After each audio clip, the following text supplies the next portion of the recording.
As mulheres estão animadas hoje.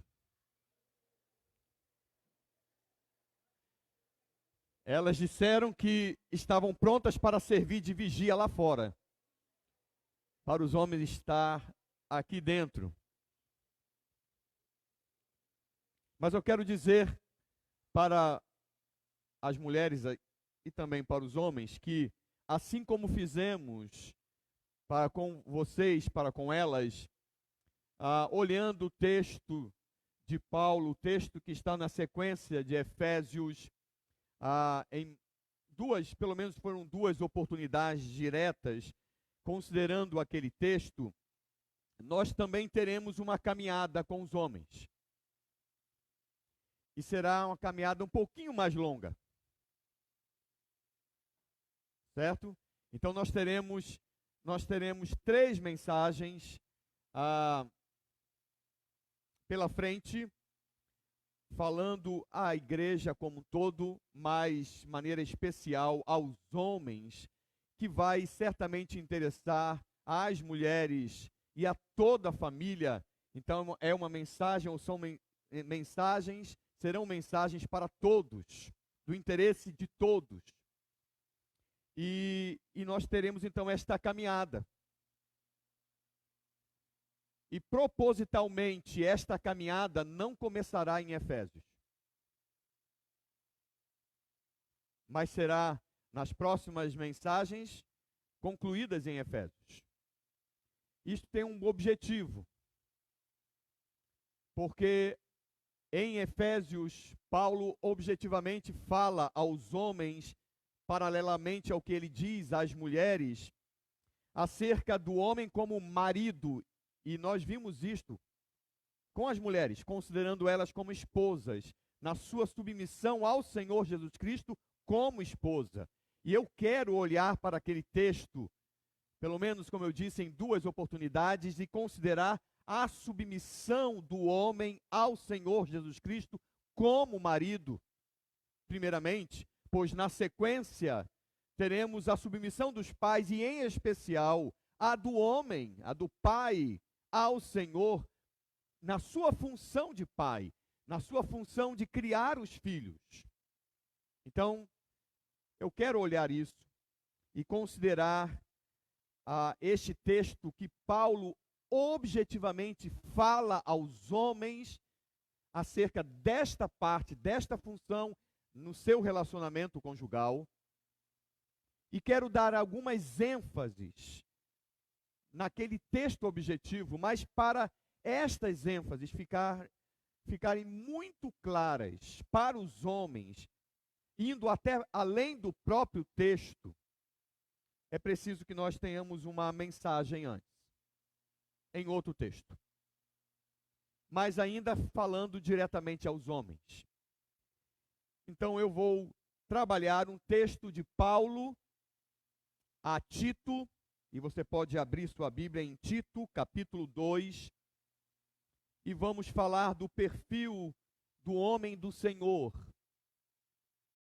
Na aplicação desta mensagem, nós chegamos ao ponto principal daquilo que o homem tem de considerar na relação, na sua relação com o Senhor. Então, vai ao encontro do que é o assunto principal em Efésios, que é a submissão da igreja ao Senhor Jesus Cristo.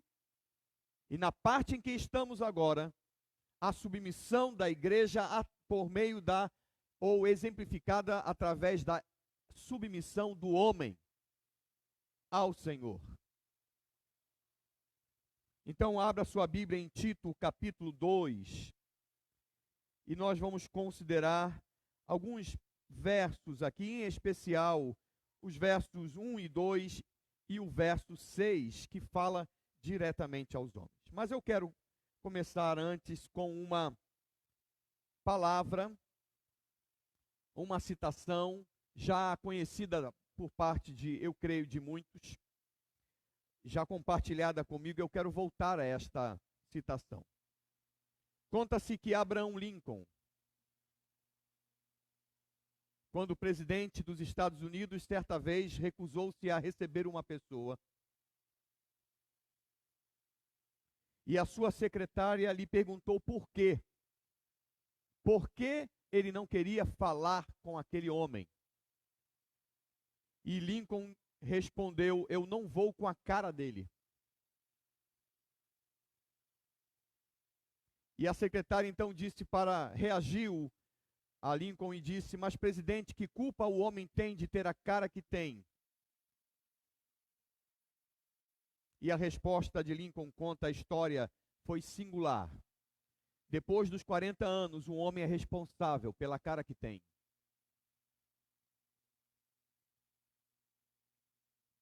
Isto faz parte da história, mas pode nos ajudar a chamar a nossa atenção para o que o Senhor tem a nos dizer. A fim de instruírem as jovens recém-casadas a amarem ao marido e aos seus filhos, a serem sensatas, honestas, boas donas de casa, bondosas, sujeitas ao marido, para que a palavra de Deus não seja difamada. Quanto aos moços, de igual modo, exorta-os para que em todas as coisas sejam criteriosos. Pode ficar tranquilas, irmãs, porque apesar da maior parte do texto ser as mulheres, não falarei a vocês esta noite, não de forma direta. O assunto aqui volta-se para os homens. A escolha deste texto se dá, olhando para o texto em si, pelo menos por 3 razões. É um texto que fala diretamente do homem. É um texto que abrange as diferentes épocas do homem. E é um texto objetivo que toca no centro de todo homem. E também pelo fato, se estendendo aqui, nessa terceira razão, pelo fato de ser um texto em que Paulo, o mesmo autor da carta aos Efésios, está falando acerca do que o homem tem de ser. Todo homem tem de ser. Evidentemente, aqui está em foco o homem que é do Senhor. Paulo escreve a um jovem homem que possui responsabilidade pastoral e recomenda a ele certo cuidado e atitudes, a fim de que seja bem-sucedido em seu ministério, agradando ao Senhor em tudo. Esta é a intenção da carta de Paulo a Tito, semelhante em parte à carta de Paulo a Timóteo, ou às cartas de Paulo a Timóteo.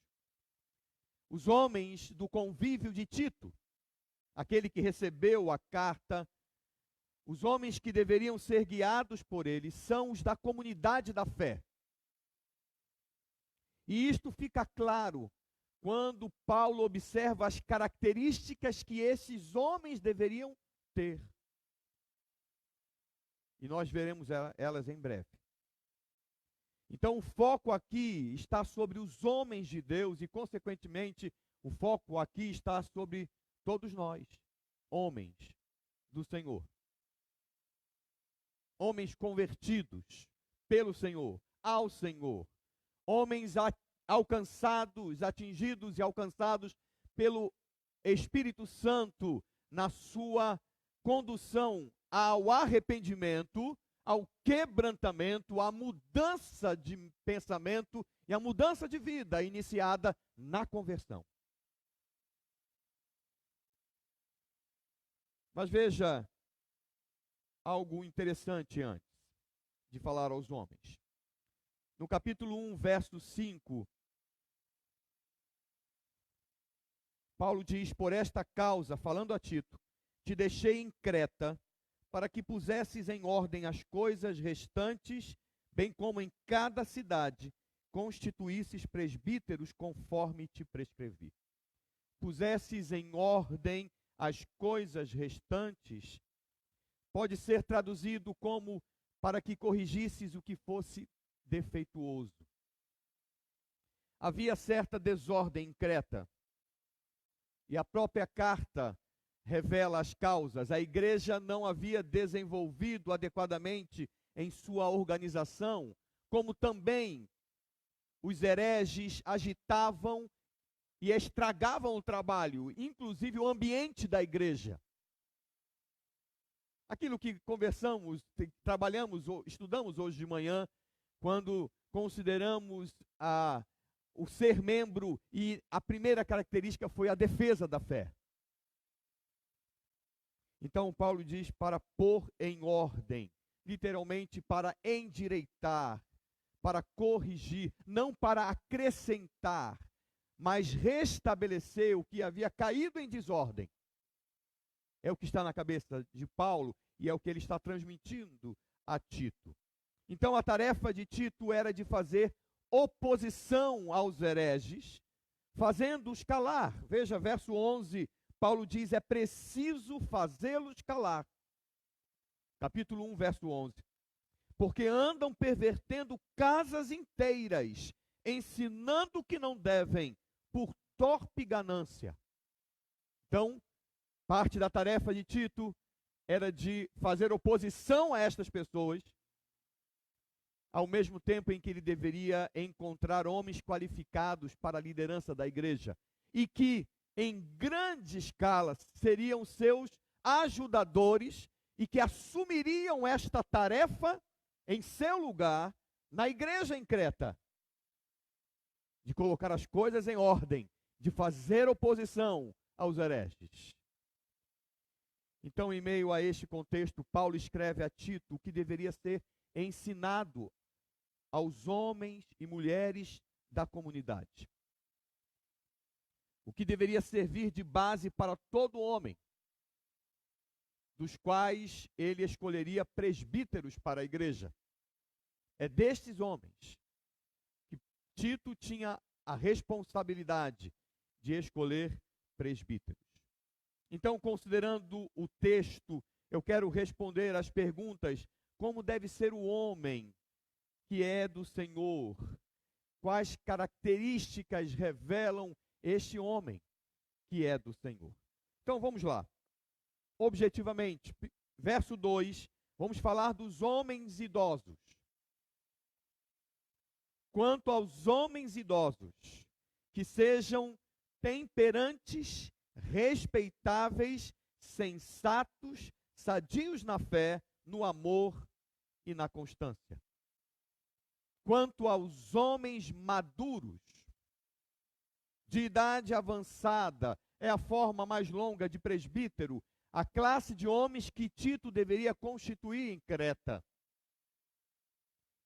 Veja que naquela sociedade, não só em Creta, mas nas sociedades antigas, algo bem diferente em nossos dias, em grande parte do mundo, a idade avançada era considerada como uma espécie de coroa de glória. E de tais homens se esperava que fossem sábios, que liderassem os mais jovens, o que implicaria em respeito e em altíssima consideração o fato de alguém ser idoso, apesar de ele não estar falando somente aos idosos. Era algo que dignificava alguém. Isso é bem diferente nos nossos dias, não pelo que deveria ser, mas pelos erros. Pelo erro na maneira como as pessoas interpretam o ser humano, na forma como se relacionam, nas suas buscas pessoais e especialmente em seu afastamento das Escrituras. Nós temos um modelo a ser alcançado. Aos idosos serve como advertência presente. Aqueles que são idosos, aqueles que já são maduros, aos jovens ou aos mais jovens, como exortação a ser observada na construção de sua vida, no desenvolvimento de seus relacionamentos. Então, as características que Paulo apresenta são temperantes, respeitáveis, sensatos, sadios na fé, no amor e na constância. Vamos rapidamente entender estas características, então. Primeiro, temperantes. Qual é a ideia imediata, simples, que esta palavra lhe traz à mente? Ok, ela está falando de temperamento, mas talvez algo mais ainda simples do que isso. Muito bem, a ideia de um algo temperado, a ideia de tempero. Hoje eu comi uma moqueca. Não foi nada planejado. Nós estávamos nos preparando para ir para casa e decidimos então comer e seguimos a um irmão da igreja, o irmão João Luiz, e fomos para um restaurante que eu não conhecia. E pela bondade de Deus, eu comi uma moqueca. E aí eu agora não posso mais dizer que não se faz moqueca no norte. Estava uma delícia, maravilhosa. Mas não viaje na moqueca, tá? Fique aqui, na palavra. Qual foi a nossa reação, a nossa palavra? Ela está perfeita, como? Ela está devidamente temperada. Não puxa para lado nenhum. Criou um novo elemento, as misturas desses temperos. Criou um outro elemento. Algo incrível. Paulo diz que os homens precisam ser temperantes. Isto é, a palavra que é normalmente traduzida como sóbrios. Traz a ideia de ser moderado em tudo, de ser autocontrolado, ser bem equilibrado. O alvo é o de evitar tanto o desânimo, a inércia e a indiferença, quanto a explosão e a ira descontrolada. A ideia de não andar nos extremos em seus relacionamentos e em seus afazeres. É de manter-se no equilíbrio.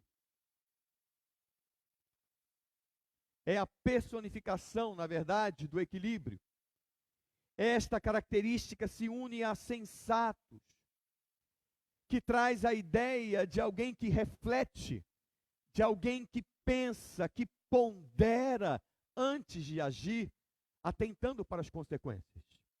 Aliás, até antes das consequências, biblicamente falando, mediante este referencial que temos recebido do Evangelho, atentando para a sua relação, em primeiro lugar, com Deus. E então, em segundo lugar, atentando para as consequências. Atentando, em primeiro lugar, para a sua tarefa de adorar ao Senhor. Aquilo que é esperado. Então, naquela compreensão de que o que temos de fazer, ou o que temos de deixar de fazer, temos de fazer ou deixar de fazer por adoração ao Senhor. Não porque vai trazer algo bom ou ruim para nós. Isso fica em segundo lugar. Mas em primeiro lugar, porque nós devemos adorar ao Senhor. Então, Paulo diz que nós devemos ser temperantes, evitando estes extremos. Não temos como deixar de cair em um extremo em um determinado dia ou em outro momento. Isso simplesmente é praticamente impossível de acontecer pelo fato de sermos homens, seres humanos. E nesse sentido, criaturas imperfeitas e ainda movidas e influenciadas pelo pecado, vivendo em um mundo pecaminoso. Então isso é praticamente impossível, e não é este o alvo de nenhum dos autores das Escrituras, porque este não é, evidentemente, o alvo de Deus por meio da ação supervisionadora do Espírito Santo. Deus sabe que nós não podemos ser, nesta fase da vida, perfeitos no sentido de sem pecado. Ele sabe disso. Então, nós também devemos levar isso em consideração para não cairmos no erro de, logo de imediato, ao ouvir características como esta, pensar, isso é impossível. Ele está dizendo para não andar nos extremos, e isso é simplesmente impossível de eu atingir. Então, a pessoa desliga a sua atenção, a sua busca de compreensão, e então se desliga da mensagem. Deus está levando em consideração, quando fala a nós, aquilo que nós somos. Na nossa própria essência, somos homens imperfeitos.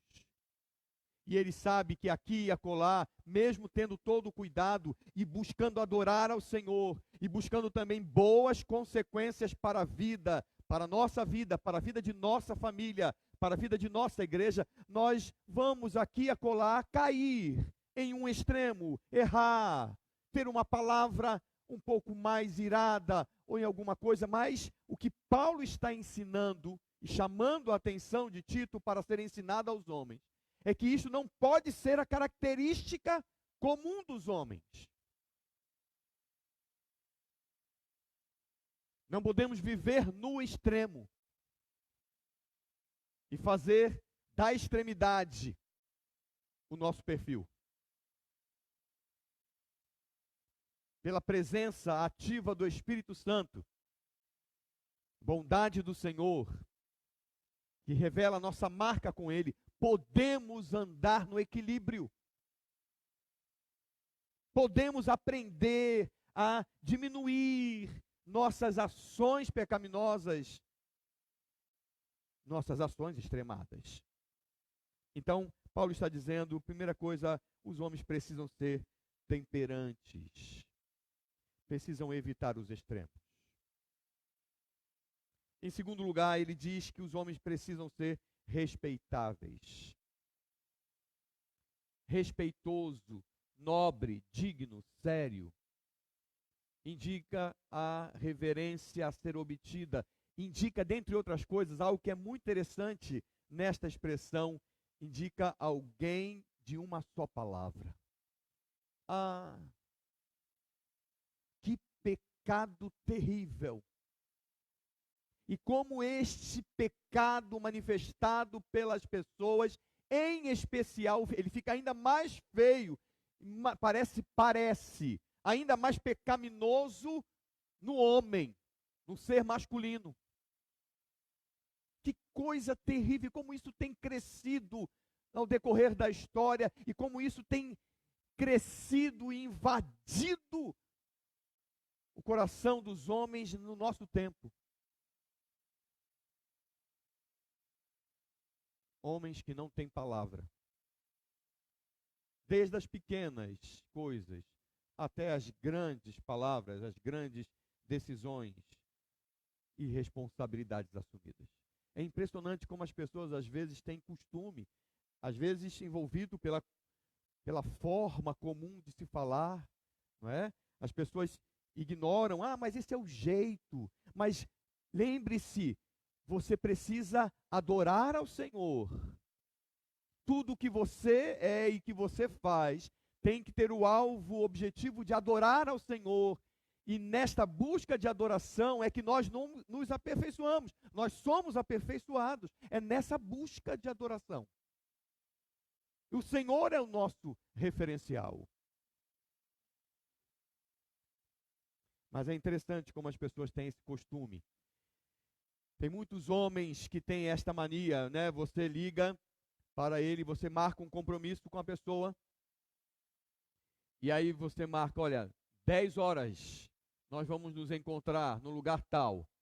E aí então, a 15 para as 10, 9h45, você está lá no local, aguardando a pessoa. E aí você espera, né? Deve ter tido algum pequeno atraso. E aí 10 horas e 10h05, aí você liga para a pessoa. Eu já estou chegando, estou pertinho. É um pulinho. Aí você pode contar para algumas pessoas pelo menos 30 minutos. Quando alguém fala assim. Para muitos parece o jeito comercial de falar. Parece que não tem nenhuma preocupação naquilo que sai de sua boca para com a sua relação com Deus e naquilo que sai de sua boca olhando, considerando a sua própria imagem. Aquilo que as pessoas vão ouvir, ver e vão achar da pessoa.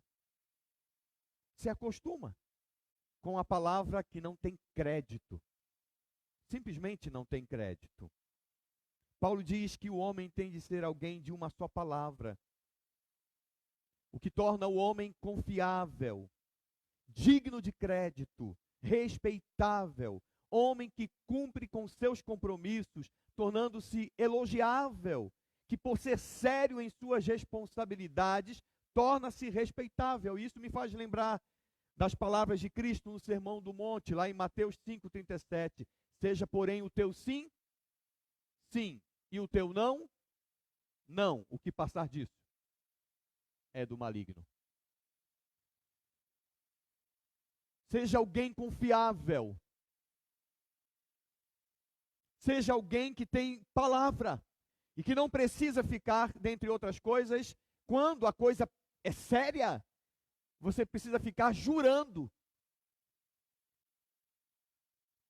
prometendo por alguém, por algo muito sério, que você está falando a verdade. Paulo está dizendo, olha, os homens precisam ser temperantes, precisam andar de forma equilibrada, precisam evitar os extremos, eles precisam ser, consequentemente, respeitáveis. Eles precisam ser homens de palavra. E aí nós temos uma tríade. É um conjunto usual que nós encontramos nas cartas de Paulo, inclusive esta tríade neste formato, sadios na fé, no amor e na constância, nós encontramos em algumas cartas de Paulo, algumas das cartas, como aqui em Tito, e eu quero considerar cada uma dessas. Sadios na fé. Está tratando da fé objetiva, aquilo em que se crê.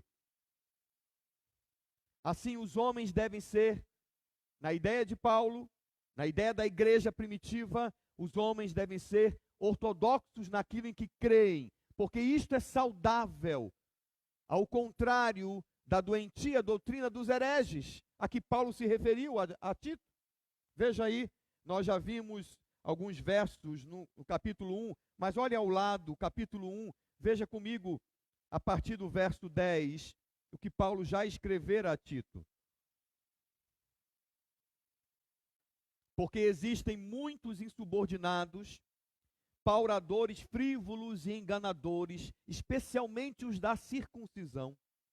É preciso fazê-los calar, porque andam pervertendo casas inteiras, ensinando que não devem por torpe ganância. Foi mesmo dentre eles um seu profeta que disse, cretenses sempre mentirosos, feras terríveis, ventres preguiçosos. Tal testemunho é exato. Portanto, repreende-os severamente, para que sejam sadios na fé, e não se ocupem com fábulas judaicas, nem com mandamentos de homens desviados da verdade. Uma fé saudável, meu irmão, minha irmã, como nós estudamos hoje de manhã, é essencial com base de todo ser, redundando em aprovação do Senhor. Isso é fundamental. Essa parte Paulo termina no verso 16 dizendo, no tocante a Deus, professam conhecê-lo, entretanto o negam por suas obras. É por isso que são abomináveis, desobedientes e reprovados para toda boa obra. Uma fé saudável é essencial como base para a vida. Porque isto afeta tudo o que nós pensamos, isto afeta tudo o que nós somos, isto afeta todos os nossos relacionamentos, a começar pelo nosso relacionamento com Deus, passando pelo nosso relacionamento familiar, e também pelo relacionamento na igreja, do corpo de Cristo, chegando ao relacionamento com as pessoas na sociedade. Absolutamente tudo, todos esses relacionamentos vão depender, o ponto inicial é aquilo que cremos, é aquilo que entendemos acerca especialmente do Senhor e da vida que o Senhor tem para a sua igreja, para aqueles que são seus. Então Paulo diz, olha, é preciso que eles sejam temperantes, equilibrados, é preciso que eles sejam homens respeitáveis. que as pessoas olhem e não tenham do que falar, do que acusar. Pelo contrário, mesmo que outros venham a discordar de sua fé, venham discordar de seu relacionamento com Deus, ninguém tem o que falar, as pessoas vão elogiá-lo a partir daquilo que se observa em sua casa, na igreja, no trabalho, na rua e assim por diante. É preciso que eles sejam sadios na fé, tenham saúde no Senhor, saúde no Evangelho, saúde nas Escrituras, saúde que provém da ação do Espírito Santo por meio da palavra, moldando o coração da pessoa, a mente, o que pensa, o que faz e o que fala. É preciso ser coordenado por esta saúde. É preciso conhecer. E aí ele estende este ser sadio ao amor. Ele diz, é preciso que eles sejam sadios no amor. É a característica, talvez muitos afirmam, né? A característica singular do cristão.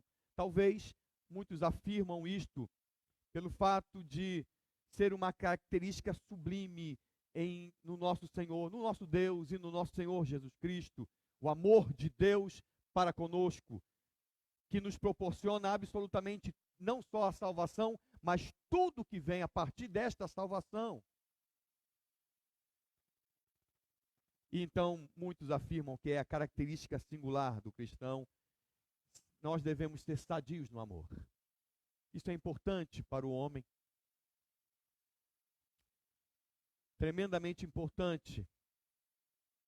Não só porque é aquilo que o Senhor espera do homem, da mulher, do jovem, do adolescente, da criança, mas por uma razão muito específica.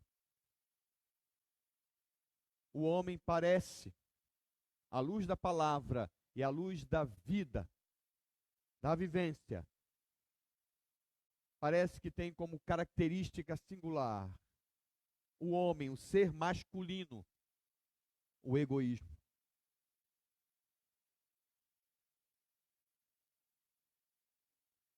E para não ser, não somente abraçado e dirigido por esse egoísmo, precisa ser mudado, quebrado, e então direcionado por uma outra força, por uma outra realidade. Nós devemos ser sadios no amor. Qual é o texto que para você, no Novo Testamento, melhor fala sobre, apresenta o amor o amor na igreja, o amor entre os irmãos da igreja, entre aqueles que são do Senhor. O amor. Qual é o texto que lhe vem à mente? E aí? Como? Concordo plenamente.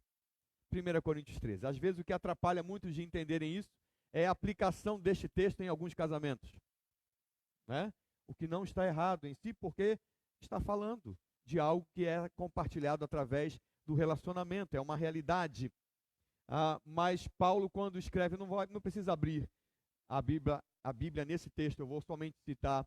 Quando Paulo escreve aos Coríntios, ele fala sobre a base, a essência do amor. E ele está falando para a igreja de Cristo. Ele não está ali tratando sobre casamento. Ele está falando sobre irmãos em Cristo que se relacionam como igreja, na igreja, a partir da igreja. E ele então apresenta aquele texto maravilhoso. O amor que é paciente, benigno, não arde em ciúmes, não se conduz inconvenientemente, que não procura seus próprios interesses, não se ressente do mal, que é justo, que se alegra com a verdade, que tudo sofre, que crê e espera e suporta, que provoca saúde, vida e vida abundante. Esse é o amor que Paulo faz menção em 1 Coríntios capítulo 13. Amar é uma necessidade do homem. E eu aqui quero falar especificamente do homem, pensando no ser masculino. Amar é uma necessidade. O homem tem necessidade, ele precisa. E isso faz parte do projeto de Deus para o homem que é do Senhor, que é dele. E ele precisa, e se torna uma necessidade, porque por natureza ele é egoísta. E por isso, como consequência do pecado, o Senhor afirmou que em sua relação com a mulher, ele a oprimiria, como nós estudamos recentemente. Ele oprimiria a mulher, quando nós vimos lá em Gênesis capítulo 3. Nesse sentido, é algo difícil para o homem. E eu sei, como eu já vou repetir algumas vezes isso aqui, eu sei disso, e uma das razões que eu sei é porque eu sou homem. É algo difícil para o homem, porque na maior parte das vezes o homem pode até afirmar, não, eu amo minha esposa, eu amo meus filhos, e nós estudaremos especificamente sobre isso, mas na verdade ele está expressando pensamentos e sentimentos, mas ele às vezes não percebe que ele ama a sua maneira, conforme a sua natureza lhe direciona.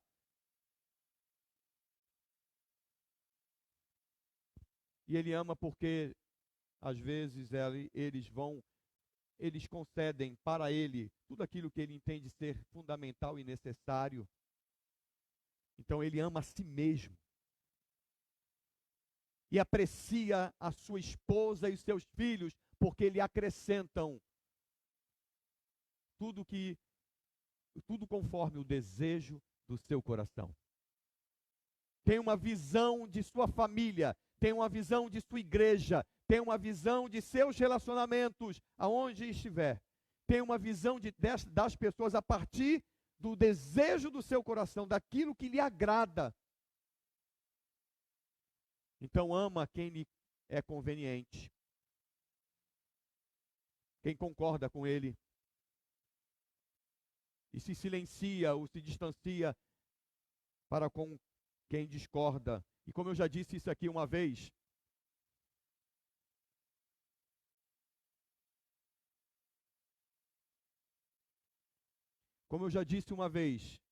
aqui, eu até esqueci. E agora quem que vai lembrar? Né? Só o Senhor. Ele não lembra, ele vai me dizer, se tiver que dizer. É algo difícil, eu vou repetir, para o homem, pois naturalmente o homem ama a si mesmo. E o amor a si mesmo, como nós temos estudado, é egoísmo, que é o antônimo de amor.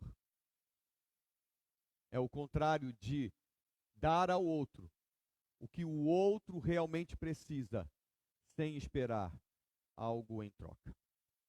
Mas veja, pelo exercício imposto pelo Senhor aos seus, deveria o homem tornar-se, o ser masculino, deveria tornar-se um expert na prática do amor, pois o Senhor ordenou que ele amasse a sua esposa, a semelhança de Cristo. A semelhança como Cristo ama a sua igreja. E nós vamos considerar esse texto especificamente. Mas esta é a ação ou esperada do homem. A semelhança de Cristo, na submissão a Cristo para com sua esposa. Paulo diz que o homem deve ser temperante, o homem deve ser respeitável, o homem deve ser sadio na fé, sadio no amor. E por último, ele diz que deve ser sadio na constância. Resistente, literalmente, ser perseverante, ser sadio através da paciência, que só se desenvolve nas provas, por meio das provações. Traz à mente a necessidade, então, de olhar de uma forma diferente para aquilo que lhe bate à porta e que lhe incomoda. Entender, inclusive, algumas situações e até algumas pessoas como instrumentos de Deus em nossa vida, para nos aperfeiçoar.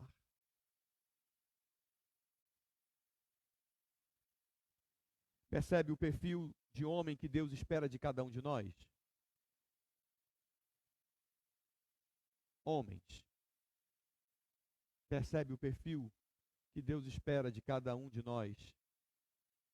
Temperantes, respeitáveis, sadios na fé, sadios no amor, sadios na constância.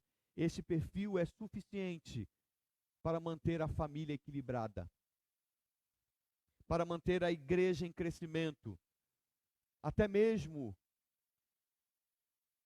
em parte, para manter a dignidade na sociedade. Se a igreja do Senhor, ou melhor, se os homens que são igreja do Senhor neste país vivesse desta forma, este país seria diferente.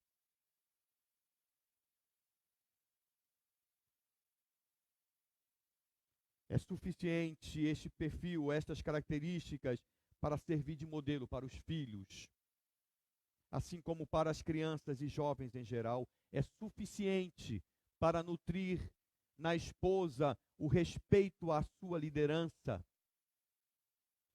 E isto me faz lembrar dos homens escolhidos pela igreja em Jerusalém para assumir sua liderança. Lembra disso? Atos 6, sem desmarcar Tito, por favor. Atos 6, verso 3, somente o verso 3. Compreendendo ali, partindo da compreensão do contexto deste verso. Atos 6, verso 3, o texto diz: mas, irmãos, escolhei dentre vós 7 homens de boa reputação, cheios do espírito de sabedoria, aos quais encarregaremos deste serviço. Interessante isso, né? Homens que serviriam, na visão aqui dos apóstolos, que serviriam como solução para o problema.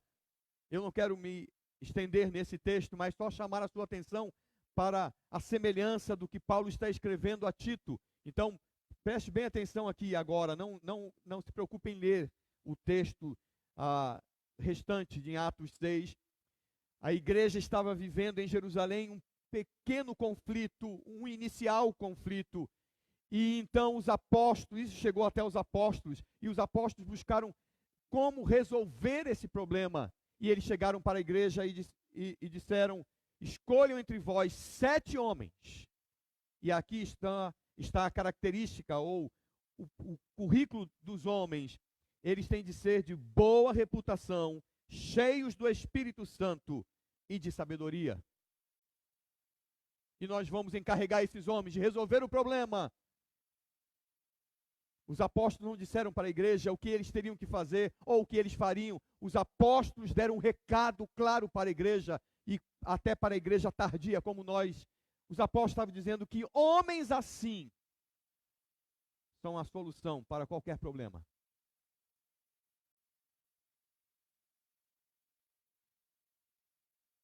Homens cheios do Espírito do Senhor, que é o foco do que estamos estudando em Efésios. Homens que são cheios e controlados pelo Espírito do Senhor são homens submissos ao Senhor. Em todas as esferas, em toda a esfera de sua vida. Então, este é o perfil que Paulo se refere. Mas no verso 6, nós temos os homens jovens. Uma menção aos jovens. Paulo diz: quanto aos moços, de igual modo, exorta-os para que em todas as coisas sejam criteriosos. Quanto aos homens mais novos, expressão atribuída aos jovens, que no contexto é aplicada aos homens. Assim como no verso 4 é atribuída a jovens recém-casadas, às jovens senhoras, na relação entre as mulheres maduras e as mulheres que são jovens. Então, nesta mesma dinâmica, Paulo se refere aos jovens, aos homens que são jovens. E qual é a exortação após as exortações que Paulo já se referiu aos homens? Qual é a exortação que ele faz? Ele diz: quanto aos homens, aos moços, de igual modo, exorta-os para que em todas as coisas sejam criteriosos. Preste atenção, homens, e de maneira especial os homens mais jovens. É preciso ser criterioso. Paulo retoma, depois de falar rapidamente das mulheres, ele retoma a ideia de temperança, sensatez, e aumenta a advertência quanto ao cuidado pessoal nas escolhas, nas decisões a serem tomadas. Paulo adverte quanto à necessidade de vencer as tendências para os prazeres que são estranhos à vida cristã.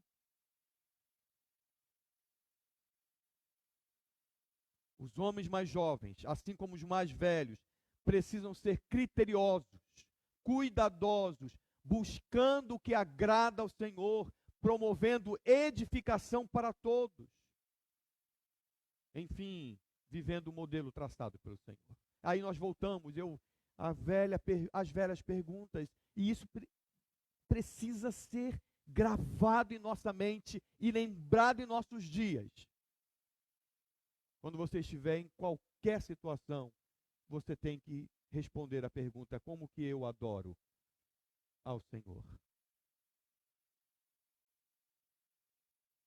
O que Deus espera que eu faça nesta situação? Pensar desta forma, iniciar a busca de decisão desta maneira, revela alguém que é controlado pelo Espírito Santo. Porque o comum é as pessoas olhar a situação e pensar: o que vai ser bom, o que me agrada, o que eu gosto, o que eu concordo, o que vai ser bom para mim, e isso numa esfera às vezes bem humana, às vezes até bem mundana. O que vai ser bom para minha relação, minha família, ou para os meus filhos, e assim por diante. E nós deveríamos parar com isso. E em toda situação, e em toda tomada de decisão, começar por: como que eu adoro ao Senhor nesta situação? O que Deus espera que eu faça?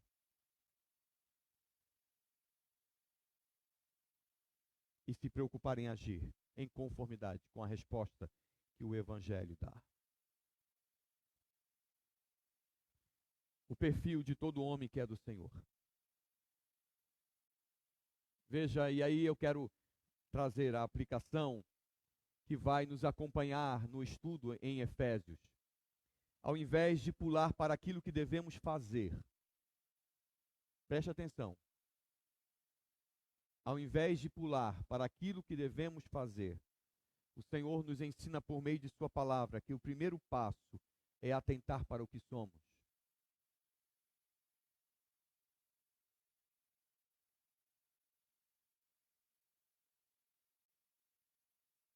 Nesse caso, devemos ser homens conforme a prescrição do Senhor. Devemos ser homens que servem de modelo, de esteio para a família, para a igreja e para a sociedade, mesmo diante da realidade de nossa limitação e pecaminosidade. Controlados pelo Espírito Santo, devemos ser homens assim. Quando observamos as características no texto e o desenrolar do próprio texto, nós percebemos que os relacionamentos e as atividades se iniciam no homem e são dependentes do homem. O que não serve para nos exaltar, mas sim para nos advertir quanto à nossa responsabilidade, quanto ao nosso servir. Quando o Senhor vai exemplificar e falar da responsabilidade do pecado e da representação disso no início, olhando para Adão e Eva, ele vai aplicar a responsabilidade ao homem. Quando ele escreve para Timóteo, da mesma forma como escreveu para Tito, e faz referência ao pecado de Eva, Paulo usa um verbo pontual. Ele diz: olha, aquela mulher pecou, e isso trouxe, a ideia isso trouxe consequência para ela. Mas quando ele fala de Adão, ele diz: aquele homem pecou, e isso trouxe consequência para todos nós. E por que isso? Por causa da função que o Senhor deu para os homens. Nós temos a responsabilidade diante do Senhor. Toda palavra revela primeiramente o ser, para depois considerar o fazer. O ser salvo, para depois ter vida de salvo. O ter o fruto do Espírito, para depois agir mediante os dons espirituais.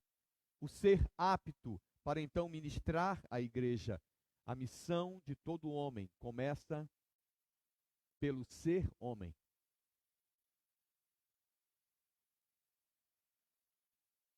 É preciso ser homem, em conformidade com o que o Senhor estabeleceu. Só então a palavra volta-se para a ação ou para a reação que edifica.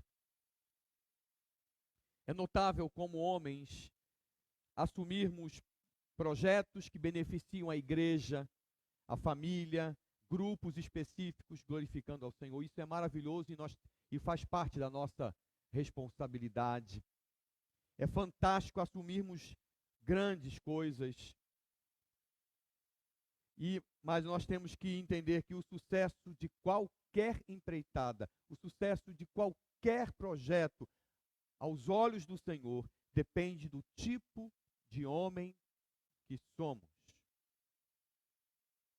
Depende de termos o Senhor como nosso referencial, nos movendo a ser temperantes, respeitáveis, sadios na fé, no amor e na constância.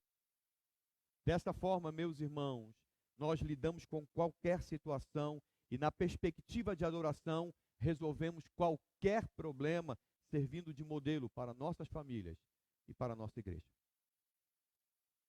Então, a pergunta que você, homem, tem que responder ao Senhor e a você mesmo, e até pensando na sua família, pensando em todos os seus relacionamentos, a pergunta que você tem que responder, à luz do que nós temos aprendido aqui, é: que tipo de homem você é?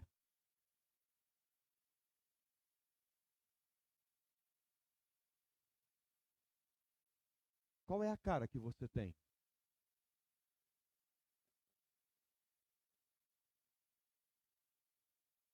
Se sua mulher, sua esposa, fosse falar de você, o que ela falaria de você?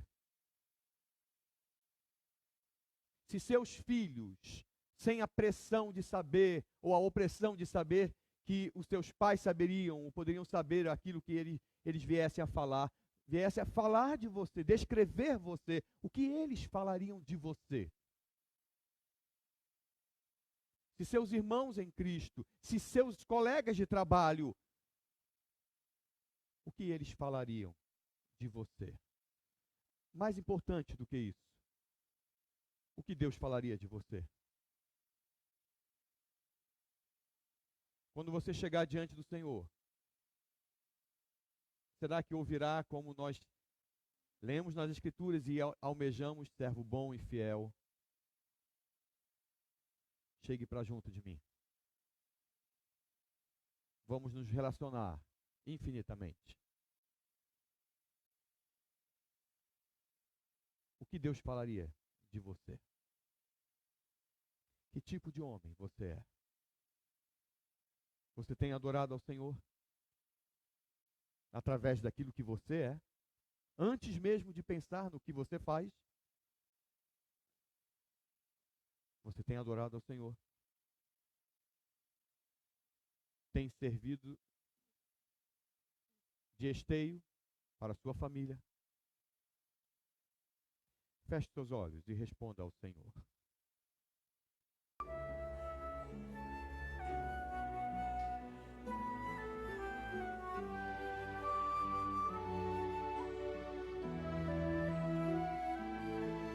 É tua graça que liberta, é tua graça que me cura, é tua graça que sustenta minha vida. Por teu sangue tenho acesso à tua graça preciosa. Te louvo, te amo, Jesus. É tua graça que liberta, é tua graça que me cura, é tua graça que sustenta minha vida.